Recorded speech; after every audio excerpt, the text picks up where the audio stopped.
Welcome to Door County, Wisconsin. Located in the northeastern part of the Badger State, Door County is a charming and picturesque destination, known for its natural beauty and quaint coastal communities.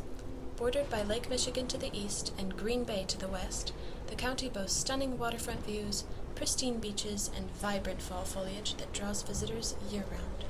With its lavender, lighthouses, kayaking, and fishing, Door County offers a serene escape for nature enthusiasts, families, and couples seeking a tranquil retreat in the heart of the Midwest.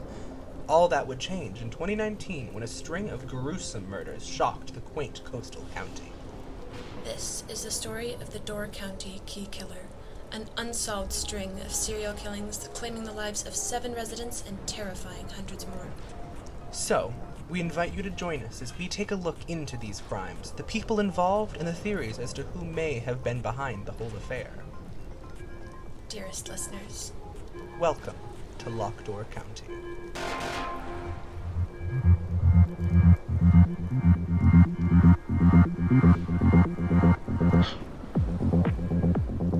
Welcome to episode 2 of Locked Door County. stab in the backstroke.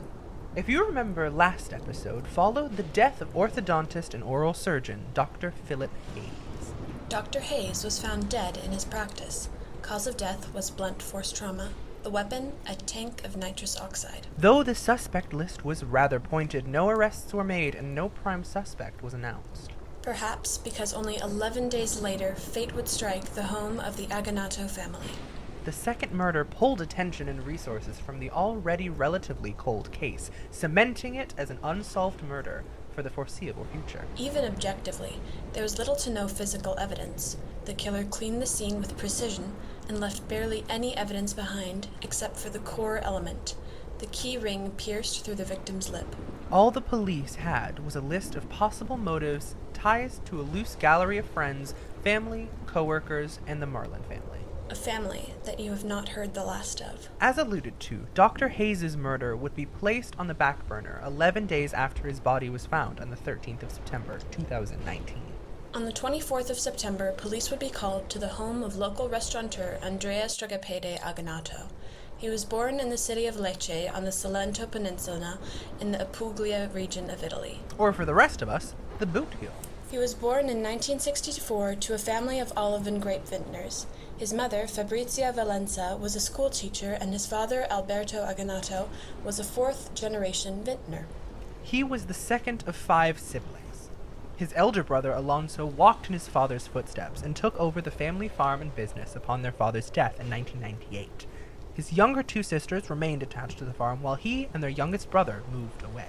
His brother married a Russian woman and moved to Moscow, while he moved away when offered a job as a wine expert for a high-class restaurant company, Nouveau Table Dining. He would work in New York, Chicago, and Los Angeles before moving to Washington, D.C. in 1994. While in D.C., he would serve as a private wine expert for events on Capitol Hill. It would be there when he would meet Julia von Hindenburg, and more importantly, her daughter. Julia was a broker, and her daughter, Nina, with aspirations in journalism, had been posted with the Arlington Gazette's food column. Her mother suggested she speak with a wine expert she had begun to work with for a news story. The two would meet at a small tasting parlor, and as the story goes, they drank 8 bottles of wine and talked the whole night through, never to be separated since. A few years later, they would marry at the family vineyard and would have 2 children, Phoebe in 1998 and Enrico in 2002. The biggest change for the family would happen the next year when Andrea was called by an old chef friend and offered a partnership position at a 3-star Michelin restaurant named Palazzo Ruscello in Door County, Wisconsin. The restaurant was tied to a small vineyard where they made their own wine. Seemingly having found his dream job, the family relocated and Nina would have their 3rd and final son in 2003. Their new home was an old money villa built overlooking Lake Michigan, just outside North Bay. The home and property was named Quinn House and embossed with the motto Saggezza senza genere, or wisdom without gender.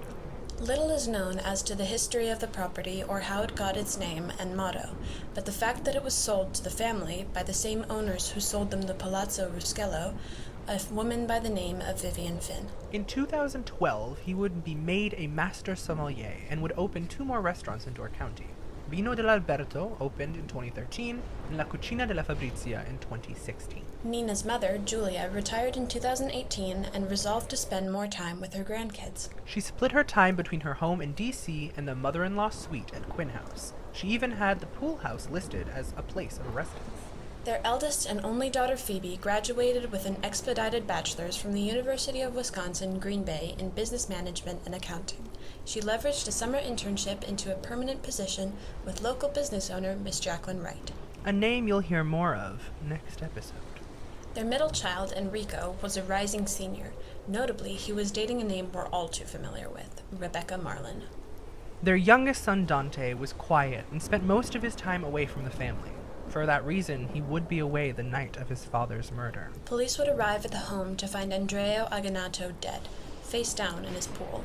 He was stabbed through the back with a long-handle saber, a gift from his wife. Its wooden handle engraved with an Italian saying, Tutti saranno nutriti. Everyone will be fed. It was on that wooden handle that Mr. Aggenato's keys would be encircled, again with all physical keys removed, leaving only mundane chains and trinkets. The pool was dyed red with blood, but not a drop was found outside the water. The family heard nothing, the cameras saw nothing. Not even his murder. Let's get to the timeline. Monday the 23rd at 3:30 p.m., Dante Aggenato calls his mother informing her that he had planned to see a movie with his classmate and family friend, Benji. He then explains that he should be home by 9 p.m.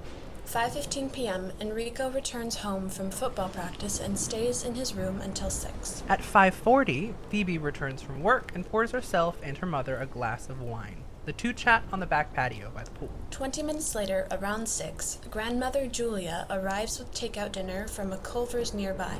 The family had noted a recent attempt to make Monday a movie night. At 6:10, the doorbell rings. I was honestly surprised she let me bring her to movie night, but I guess Mom knew it would only annoy Dad into maybe spending time with us, so yeah. Rebecca was there. Rebecca Marlin was not quickly accepted into the family. In fact, as Phoebe explained, she'd been dating my brother for over a year before she was allowed to be in the same room with him with a closed door. The first 3 months, my parents mandated they only spend time in common areas. It's the same crap they made me do in high school, but hey, I never got pregnant. Parenting strategies aside, the family would start watching their movie at 6:30 p.m. For those wondering, it was Gangs of New York. An hour and 15 minutes later, at 7:45, Andrea returns home. He entered from the garage and went straight to his office. He was reportedly on a rather spirited phone call at the time. What was your husband talking about on the phone? I don't know. It was in and out of the Italian and not very pastoral. I assume it was some sort of supply chain issue, or maybe a mishap at one of the restaurants. My dad was different. He was more upset than normal. He was, desperate and angry, and then he closed us off his door. I think it was work. He got heated a lot. I was just happy he was yelling at some poor bastard on the phone, and not my daughter and grandbabies. He was never physical, but Lord knows he knew my Nina would hit him back and harder if he ever tried. He had a temper and took the hot-natured Neapolitan trope to heart. He was loud and fast, but that was it. About 20 minutes later, at 8:05, Nina would bring her husband a bowl of soup and leave it on his desk before returning to the movie. At 8:56, Nina would get a call from Dante asking to spend the night with Benji. She says yes. Between Mom, Grandma, and I, we had shared 2 bottles of Sangio, and she didn't want to drive. Plus, we know the family. I work for the mother, and, well, she knew the boys liked each other, and I think she knew they were dating and was helping them hide it from Dad. Their youngest son, Dante, was the black sheep of the family. He had come out of the closet at a gay rights rally in 2016 at the age of 13, and immediately caused a rift between his parents. Andrea was a strict Roman Catholic who was not fond of his son's, quote, perverse choices. Nina, however, was unequivocally supportive and shielded her son from her husband's barbs. He wasn't thrilled. Now, was I bitter that she let them get away with so much at Enrico when I couldn't? Yes, but I never had to deal with Dad like he did. Dad was hard on me and harder on Rico, but he was downright cruel to Dante. At around 10:30, the movie ends and Phoebe goes to bed. Nina and Julia clean up and talk while Enrico and Rebecca retire to the pool deck patio. She was worried about Andrea and work. He is running 3 substantial restaurants and is not the type to delegate. He was stressed beyond a healthy capacity, and Nina was worried for him. At around 11, Nina turns in and goes to bed. Julia claims she took this moment to speak with Andrea. I heard quiet from his office, so I checked, and he wasn't on the phone. I approached the subject lightly and suggested he hire a second-in-command to help with the business. I suggested Phoebe. She's smart and qualified, and his own daughter, but he shot me down. He asked me how the kids were, and I told him Phoebe was well, and work was good. Enrico and Rebecca were respectively cute, to which he glanced at her family's finances. You see, he wasn't happy Enrico was dating poor. His words, not mine. And when he asked about Dante, I told him Dante was with the Wright Charleses and that he had been out with them and would spend the night. That, unsurprisingly, prompted some off-color comments on his son's sexuality, which, I will admit, led to a small argument between us. Grandma was giving him hell. We could hear her outside, we couldn't hear what she was saying, but she clearly had it. Did you hear anything? I'm a light sleeper in an Italian family. It's a bad combo. I heard Grandma screaming at someone. I've been told it was Dad. And did you hear your mother shouting that night? No, I was in the shower listening to music. By the time I came out, they must have stopped. At around 12:15, Julia would be seen exiting the house and making her way to the pool house residence. On arrival, she would find Enrico and Rebecca. She was supposed to drive home, but we thought if we waited it out, no one would notice. Her dad was cool with it, and my parents were clearly distracted. Issue for him was that Andrea had not had enough sparring for the night and came to argue with me some more and caught them himself. I knew it was not going to be pretty, so I walked Rebecca to her car and slid her one of the free ice cream coupons you get when you fill out a receipt and sent her on her way. It was 12:22. His grandma caught us, but she was cool. And then his dad caught us, and it was less cool. They started to argue, so his grandma walked me to the car and gave me some receipt for some reason. I drove home and called in sick to school the next day because I was exhausted. Then, of course, all of this happened too. I guess that was for the best. You leaving? Yes, I know what you think about me. It's better I not be in the direct vicinity of another murderer, not after Dr. Hayes and Reminder, Miss Marlin, this is on the record. Oh.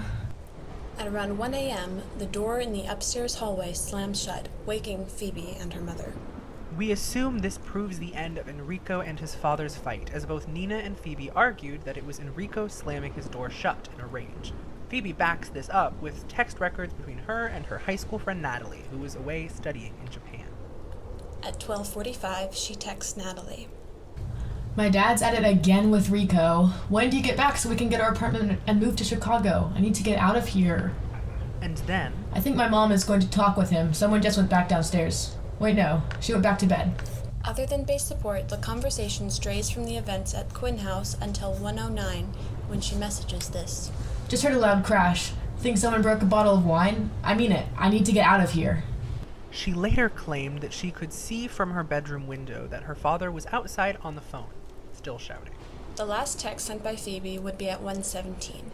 From that point, there's no concrete time-stamped evidence until 5:12 a.m., when Enrico, on his way to school, would find his father and call for the police. The call would be placed at 5:15 and police would arrive at 5:32. It's then that the investigation begins.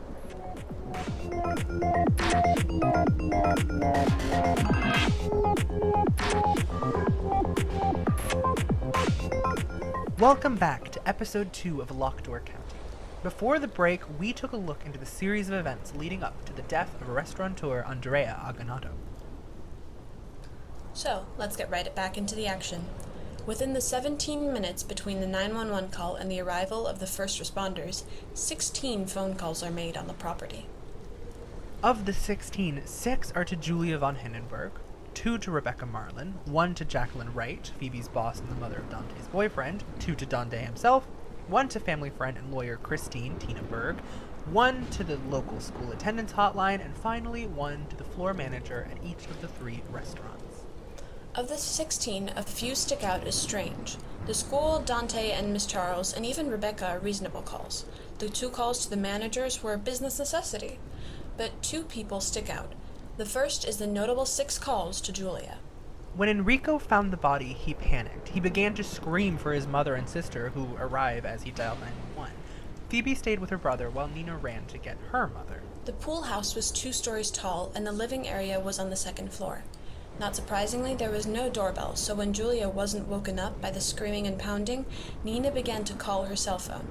After 5 calls, she answered and rushed down to the rest of the family. Now, Christine Berg, or as she was known to most, Tina, was the family's lawyer and would explain to police that Nina called her out of a sense of panic. Unsurprisingly, after that many calls, it was not only police who flocked to the scene, but Miss Charles, Miss Berg, and both Rebecca Marlin and her father would arrive within the half hour. Miss Charles, however, did not bring Dante with her, instead leaving him at her home with Benji and her husband, something the other 2 Aggenato children criticized. By 6:30, the police had begun to separate and question the family off the record. At 7:45, they would begin to question neighbors, starting with next-door neighbor and reoccurring name, Miss Hetty Lynn Spackle. She was asked to make an official statement at the police station within 12 hours, and she did. I heard nothing. I go to bed at 8 o'clock every night. I listen to talk radio with Dvorak. Last night was Dvorak's cello concerto, but I was out like a light, so yeah. I didn't hear anything. Tell me, officer, is this definitely a murder? He was very stressed. Maybe a suicide? Do you know how he died? He was stabbed in the back. Decorative saber, right? Does that sound like a suicide to you, Miss Spackle? No, yeah. Yeah, no. Once again, police would find little to no further evidence at the scene. Coroner Suzanne Cornfield placed his time of death at just around 2 a.m. Though he was stabbed through the back, it did not go all the way through him, and it was not the sole cause of death. Dr. Cornfield believed that the victim was stabbed by an assailant from behind while he faced the pool and was then pushed into said pool. The saber severed his spinal cord between the C7 and C8 vertebrae, practically paralyzing him instantly. Thus, she argued that before the stab wound itself killed him, he would have drowned. Police checked the family's security camera system only to find that the cameras were pointed away from the pool and into the woods. The only time someone was seen on them was Enrico and Rebecca walking through the yard shortly after 11 p.m. Also notably, police could not find his phone. They searched the pool deck, surrounding garden, and the home itself, and still did not find the phone.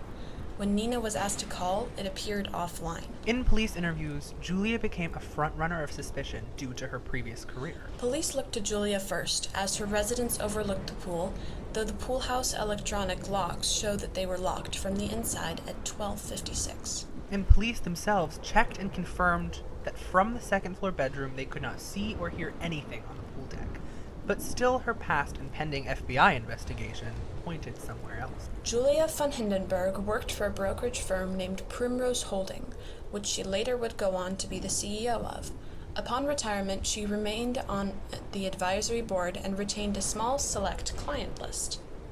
The issue, however, arises in the list itself. With only 34 clients, 18 had been found guilty of criminal activity, ranging from tax evasion, money laundering, to mail and wire fraud, and even, in one case, drug-related crimes. Another powerful client was even brought up on RICO charges tied to the misuses of items brokered by Julia and Primrose Holding. Now, for those of you less up-to-date on your legal acronyms, RICO, short for the Racketeer Influenced and Corrupt Organizations Act, is a U.S. federal law aimed at combating organized crime. It allows law enforcement to prosecute individuals and organizations involved in a pattern of criminal activity, such as drug trafficking, money laundering, or extortion, and by treating the entire enterprise as a criminal entity. Under RICO, those found guilty can face severe penalties, including imprisonment and the forfeiture of ill-gotten assets. This law has been instrumental in dismantling criminal organizations and prosecuting their leaders, making it a powerful tool in the fight against organized crime in the United States, mainly to target groups like the mafia group, La Cosa Nostra.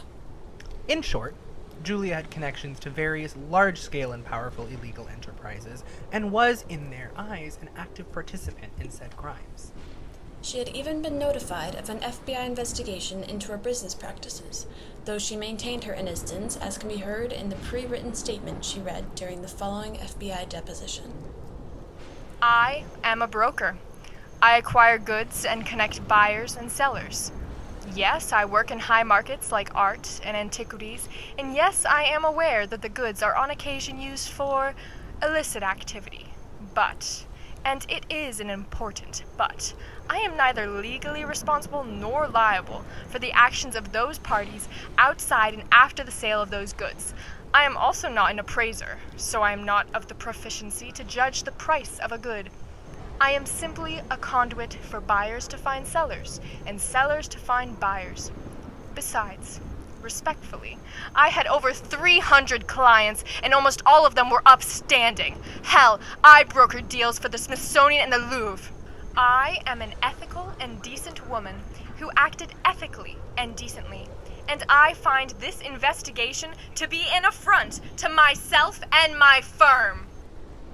So, was Julia truly all innocent, or was she knowledgeable and actively involved in the various exploits her associates were embroiled in? Sadly, the murders would upend the investigation into her dealings and obscure any truth in the case. But another illegal activity would come to light that night.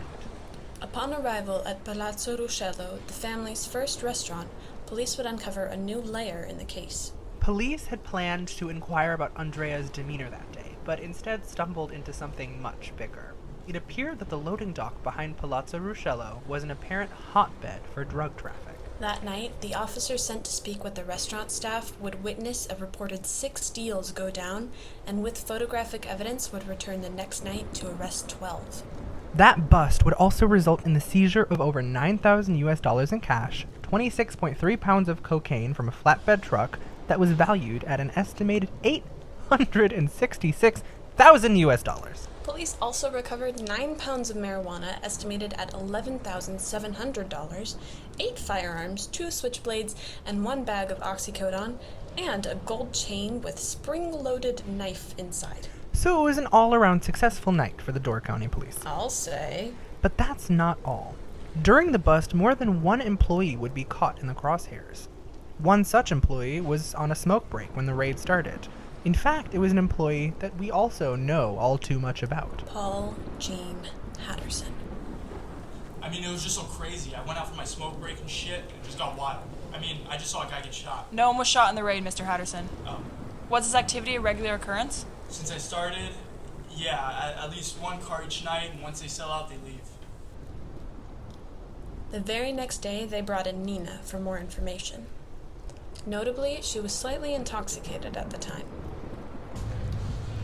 Did your husband ever speak about the illicit activity behind the restaurant?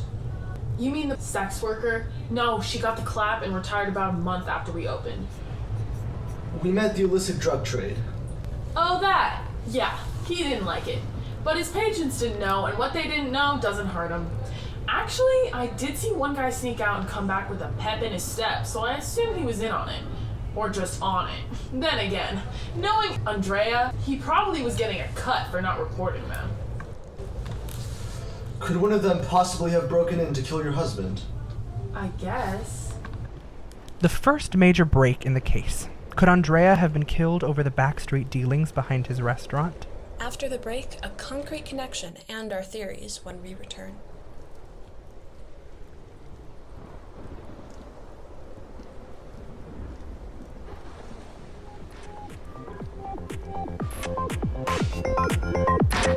Welcome back to episode 2 of Locked Door County.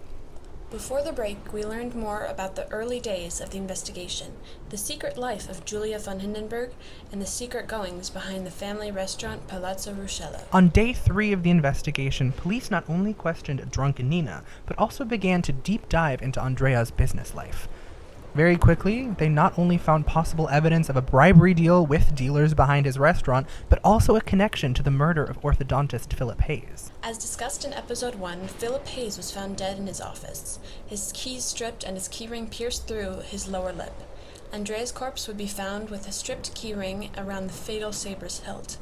Police, aware that this indicated either a serial killer or a copycat killer, chose to bury that information when they discussed the case with the press. But it was on further inspection into his finances that they found Mr. Aggenato had a private secure lockbox at the DCF SSD, or Door County Federal Secure Storage Depository. Who else had a private secure lockbox there? None other than Dr. Hayes. This, along with the fact that the DCFSSD suggested that the clients carry their secure deposit box keys with them at all times, would be the police's first theory as to why the keys were such a prevalent detail and as to why the keys were still missing. Whoever was behind the murders wanted what was in those boxes, or at least appeared to. Now, whether this was a truth or a massive coincidence would remain unclear to the police. But then again, the sole focus of the investigation into Andrea's murder would only last for 4 days. It was on the 26th that the next body would drop, and in doing so, cement this theory. More on that next episode. So, who killed Andrea Aggenato? Who had the opportunity? Who had the motive?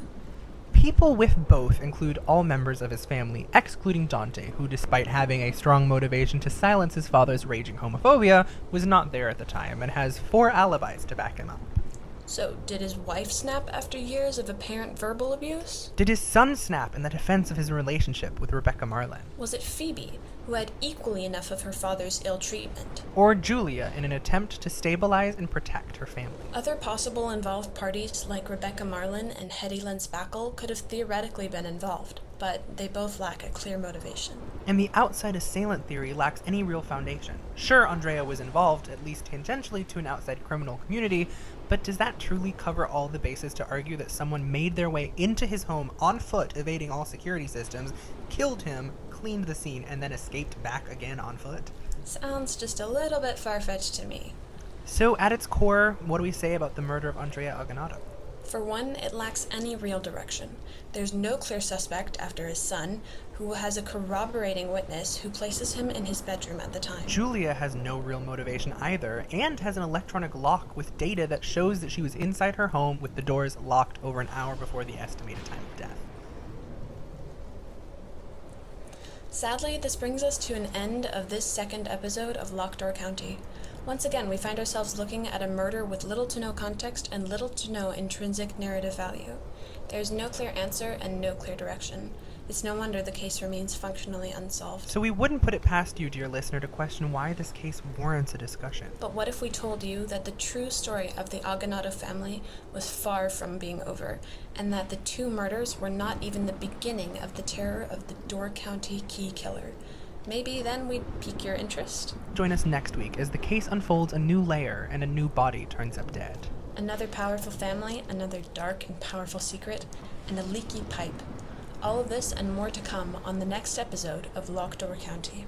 Thank you for listening. This has been an episode of Gonsbach Productions presents Truer Crimes, Locked Door County. The story, all names, characters, and incidents portrayed in this production are fictitious. No identification with actual persons, living or deceased, places, buildings, and products are intended or should be inferred. Theme music track composed and mastered by Carlos Ortiz.